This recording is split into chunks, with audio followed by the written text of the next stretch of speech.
और अब आपको सीधे लिए चलते रायपुर, जहां इस वक्त मुख्यमंत्री भूपेश बघेल मीडिया से मुखातिब हो रहे हैं।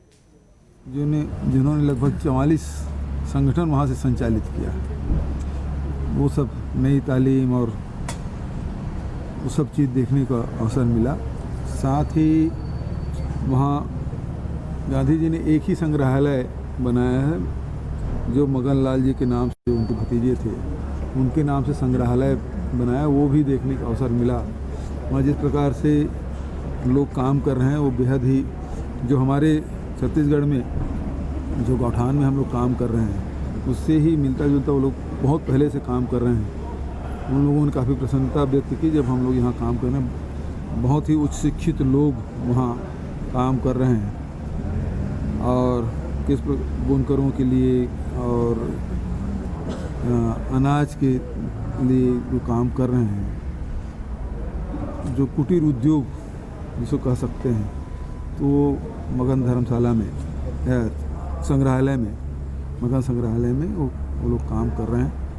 और गांधी जी से जुड़ी हुई बहुत सारी चीज़ें वहाँ रखी हुई है। वो मूर्ति भी रखी हुई है जिसमें गांधी जी के हस्ताक्षर एकमात्र मूर्ति है, जिसको जीती जी इंग्लैंड में बनाया गया था, जिसे भेजा गया, तो वो उस मूर्ति में उन्होंने अटेस्ट किया था कि हाँ ये मूर्ति है। वो भी हस्ताक्षर युक्त उसकी मूर्ति वहाँ रखी हुई है। गांधी जी से जुड़ी हुई बहुत सारी चीज़ें जानने समझने का अवसर मिला और हमारे साथी वहाँ गए थे, 3 दिन तक रहे। गांधी के विचारों को, गांधी के जीवन दर्शन को करीब से देखने समझने का अवसर हमारे साथियों को मिला, तो एक अच्छा अनुभव लेके लौट रहे हैं। अच्छा, एक चीज़ ये है कि गांधी, छत्तीसगढ़ सरकार भी गांधी, जैसा आप बार बार बोलते हैं कि गांधी के दर्शन को लेकर के काम कर रही है, स्वावलंबन की बात कर रही है, और फिर तमाम चीज़ें जो गांधी को लेकर के है, यहाँ से गांधी जी भी जुड़े रहे। आप क्या कुछ ऐसा विचार है कि यहाँ भी गांधी भवन या गांधी संग्रहालय कुछ होना चाहिए? होना चाहिए, गांधी भवन तो होना ही चाहिए, क्योंकि गांधी जी से बहुत लोग छत्तीसगढ़ के जुड़े रहे हैं। गांधी दर्शन से लोगों का जुड़ाव रहा और आज भी हम लोग देखते हैं कि वो जो विचारधारा है वो अभी भी गांव में आपको देखने को मिलेगा। तो एक गांधी भवन तो होना चाहिए। बीजेपी के सारे बड़े नेता कल से राम मंदिर के लिए धन संग्रह अभियान में निकल रहे हैं।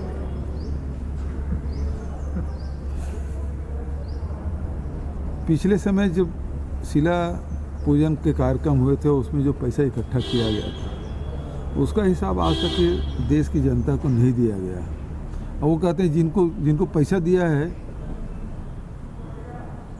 वो पूछें। तो यदि ये सरकार 2 करोड़ 80 लाख लोगों की प्रतिनिधित्व करती है और यदि मुख्यमंत्री पूछ रहे हैं तो उसको बताना चाहिए। आखिर उसके पास कोई हिसाब नहीं है, तभी वो नहीं बता पा रहे हैं।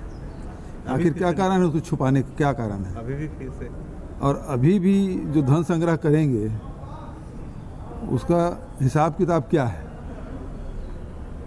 किसको देंगे, तो क्या उपयोग होगा, तो राशि तो बताना चाहिए, क्योंकि जनता का पैसा से इकट्ठा कर रहे हैं भाजपा वाले। राजभवन कल मार्च करने वाले ट्रैक्टर रैली भी है, क्या आप शामिल होंगे उसमें?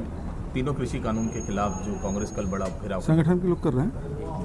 ये वैक्सीनेशन को लेकर अलग अलग राज्यों ने अपना रूप साफ कर दिया है कि फ्री देने के लिए वो भी पहल करेंगे, बंगाल और दिल्ली ने। छत्तीसगढ़ की ओर से कुछ ऐसी पहल? हम तो मांग कर रहे हैं केंद्र सरकार से, केवल 3 करोड़ लोग ही हिंदुस्तान में नहीं रहते। 3 करोड़ लोग निश्चित रूप से जो मेडिकल हेल्थ सेक्टर में जो काम कर रहे हैं उसको तो पहले लगना चाहिए, और जो हमारे फ्रंट लाइन में जो काम कर रहे हैं उनको पहले वैक्सीनेशन हो रहे हैं और भारत सरकार उनको मुफ्त में दे रही है।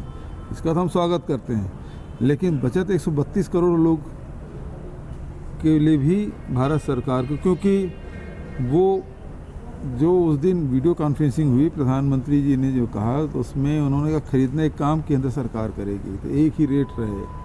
तो व्यवस्था जब सब कुछ अपने हाथ में रख रहे हैं तो फिर राज्य फिर अपने पैसा क्यों लगाए? उनको खुद लगाना चाहिए भारत सरकार को। पार्षद कामरान अंसारी के मामले में विपक्ष ने कांग्रेस के राज को गुंडा राज कहा है और ये कहा है कि कांग्रेस के नेता लोगों को सरेराह पीटते हैं, लेकिन न तो गिरफ्तारी होती है न कार्रवाई होती है। छत्तीसगढ़ में कानून का राज है, और जो भी अपराधी है या जिन्होंने गलत किया उसके खिलाफ कार्रवाई हो रही है। भारतीय जनता पार्टी के राज में ज़रूर होता था कि हम लोग FIR कराने के लिए रात रात को थाने में बैठते तब जाके FIR होता था। ये स्थिति तो नहीं है। और उनके राज में क्या क्या क्या हुआ बताने की आवश्यकता नहीं है। उनके राज में CM हाउस के सामने डकैती होती है, उसका पकड़ नहीं पता चलता। नया राजधानी में महिला पुलिसकर्मी के साथ बलात्कार होता है, उसके खिलाफ कार्रवाई नहीं होती। उसके राज में पता नहीं और क्या क्या हुआ है। और बताएं तो फिर लंबी फेहरिस्त होगी, बताएंगे तो फिर बात बहुत लंबी होगी। लेकिन रमन सिंह जी पहले जब उंगली उठाते हैं तो उनको ध्यान रखना चाहिए कि 3 उंगली उनकी तरफ उठती है। उनके शासनकाल में क्या क्या नहीं हुआ वो सबको पता है। इसी एयरपोर्ट में जो नक्सलियों को सप्लाई करने वाले चोपड़ा बंधु को पकड़ा गया था, लेकिन जो गाड़ी में लाए थे उसके खिलाफ कोई कार्रवाई नहीं हुई। गिरीश भैया कुछ वहाँ सीख पाए कि नहीं? सर, ये देश के निवेशकों के लिए अनुकूल राज्यों की सूची में छत्तीसगढ़ टॉप 10 में शामिल हो गया, इसके लिए क्या वजह मानते हैं आप? इसकी वजह ये है कि हमने वो वातावरण दिया है और हमारे जो औद्योगिक नीति 2019 वो सबसे अच्छा बन पड़ा है। और उस कारण से हमें कहीं न रोड शो करने की ज़रूरत पड़ी है, न इन्वेस्टर मीट करने की ज़रूरत पड़ रही है। सारे उद्योगपति आगे यहाँ खुद इन्वेस्ट करना चाह रहे हैं। कोरोना काल चल रहा है और सारी स्कूल बंद है और ऑनलाइन पढ़ाई चल रही है, लेकिन केंद्रीय विद्यालय अभी प्री बोर्ड की एग्ज़ाम मंडे को ले रहे हैं। बच्चे वहाँ पर ऑफलाइन एग्ज़ाम देने के लिए मांग कर रहे हैं। कहाँ? केंद्रीय विद्यालय में ऑफलाइन करना चाहते जी, हैं? मंडे। ठीक है, थैंक यू। अब एक लाइन मुख्यमंत्री भूपेश बघेल को यहाँ पर सुन रहे थे और एयरपोर्ट पर यहाँ प्रेस कॉन्फ्रेंस कर रहे थे। वर्धा से रायपुर पहुँचे हैं मुख्यमंत्री भूपेश बघेल। गांधीवादी विचारधारा की तारीफ की मुख्यमंत्री भूपेश बघेल ने। किसानों के मुद्दे पर बीजेपी पर निशाना साधा और वैक्सीन को लेकर भी यहाँ पर बात की है मुख्यमंत्री भूपेश बघेल ने। अब आए हैं तो बहुत अलग अलग प्रांतों में अलग अलग प्रकार से इस त्यौहार को मनाते हैं। हमारे छत्तीसगढ़ में मकर संक्रांति के रूप में ही मनाते हैं। मैं सभी प्रदेशवासियों को मकर संक्रांति की खूब बधाई और शुभकामनाएं। लड्डू खाए आ सकते हैं। हाँ।